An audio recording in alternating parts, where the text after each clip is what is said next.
కష్టాలు. ఇప్పుడు చెప్పు నువ్వు. మరి వాడు అన్నాడు కదా, మరి మంచి మనుషులకి ఎందుకు దేవుడు ఆ కష్టాలు ఇస్తున్నాడు? మరి మీకు అర్థం కావట్లేదు. చిన్నప్పటి నుంచి మనకి టీచర్ చాలా సార్లు ఎగ్జామ్ పెట్టిందా మనకి? ఎందుకు పెట్టింది? మనల్ని పనిష్ చేయమని కాదు పెట్టింది. ఒక స్టూడెంట్ ఎంత స్ట్రాంగ్ గా ఉన్నాడో ఆ సబ్జెక్ట్ లో తెలుసుకోవడానికి పెట్టాడు. అవునా కదా?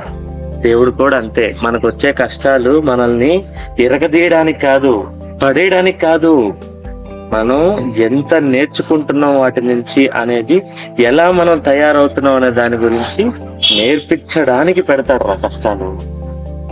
తెలుసుకోండి, నేర్చుకోండి. అది సరే కానీ విన్నాను, చిన్న క్వశ్చన్ చేస్తున్నారు కదా, అసలు దేవుడు మనల్ని ఏం చేయమన్నాడు? అది మనం చేస్తున్నాం చెప్పండి. ఏ ఆయన చేసుకోలేడా?